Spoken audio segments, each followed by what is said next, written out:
And our last story today is another positive one with a hint of sadness, I think. I'm going to choose to be optimistic because I choose to be an optimistic person by nature. For the most part, I'm prone to over-exaggerations. I'm aware of this. But Steven Caple Jr., the director of Creed 2, has been tapped to direct the next Transformers movie. I think this is both good and bad. I don't know about you, Michael, but I loved Creed 2. I actually liked it more than the first one, believe it or not. No, don't you say that. Are you kidding me? I liked 2 more than 1 because 2 felt more like a traditional Rocky movie. And that felt more like comfort food to me. It felt more like the Rocky, like a modern version of Rocky 2, 3, and 4 just amalgamated into one movie. And I'm a sucker for stuff like that. Like, I like Creed a lot. I think the villain was much better in Creed 2. Like, I, for the life of me, can't remember the villain in the first Creed. I don't know, it just felt more like an old school, just cliched sports movie. But I like cliche sports movies. Like, I like that they withheld the Rocky music until he knocks down Drago for the first time, in which case I almost leapt out of my seat, so excited. I'm both excited because I liked Creed 2, and I think Steven Caple Jr. is a great director. Nowhere in the statement, though, do they make it seem like this is a sequel to Bumblebee, and that makes me sad, because shame on y'all that didn't see Bumblebee in theaters, because good grief, that is the best in the entire series. Like, Travis Knight worked a miracle with Bumblebee. I had no desire to see it, and I finally saw it. I love me some Haley Steinfeld, though. She picks great things to be in, and she was great in that. Maybe I'm partial to Bumblebee because it's just a 2019 version of Iron Giant, but who am I to judge? So I'm excited because I like Steven Caple Jr.'s limited work that I've seen him in. Granted, I've only seen him with Creed 2, so I don't know. I am worried, however, about the writer of this movie.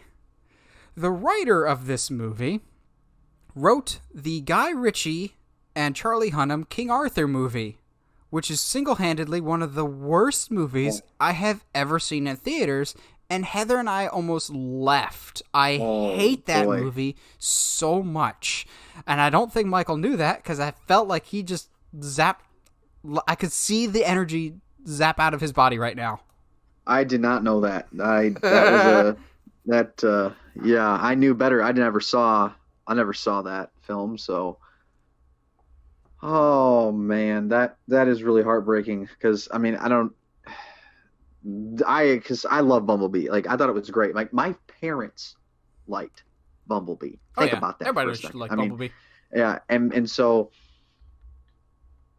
when I think about the potential, like, future, like, they set it up really well. Good actors, good story, like you had mentioned, and then the worst thing that happens is that you become disjointed, and Marvel's really spoiled us, because they've shown us to great success how to write continuity, have consistency, and it doesn't seem like they don't really care about that necessarily right now.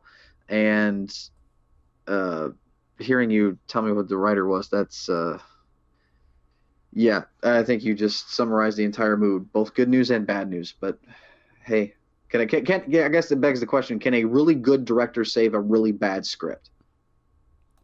Yes.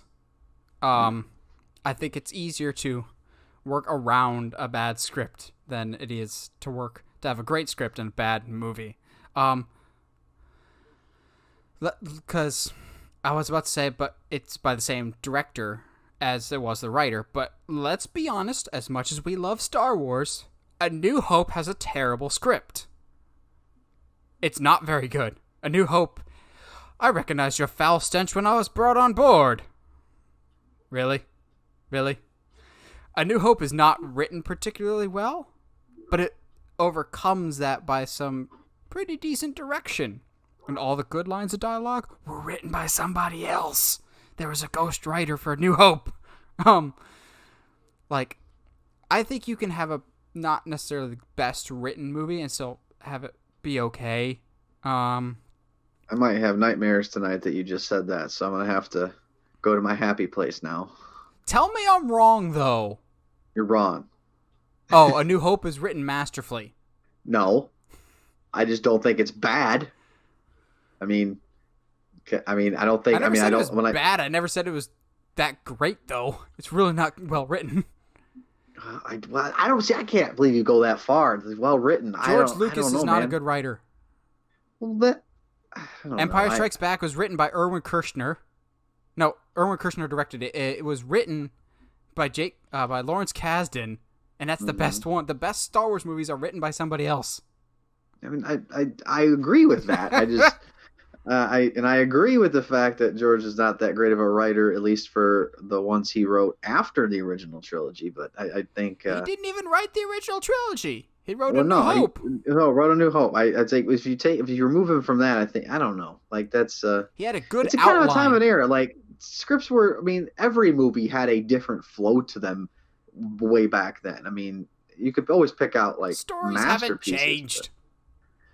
But I know storytelling hasn't changed, but I'm sure you have no bias I just wasn't whatsoever. ready for that. I just wasn't ready for you to say that. I'm gonna have to rethink my whole thoughts on A New Hope then, because I just rewatched that here recently. So I'm sure you have more of a bias though, because I'm a Star Wars fan, but I don't have nostalgia goggles for it. I'm biased. I mean, of course I'm biased. That's the best part.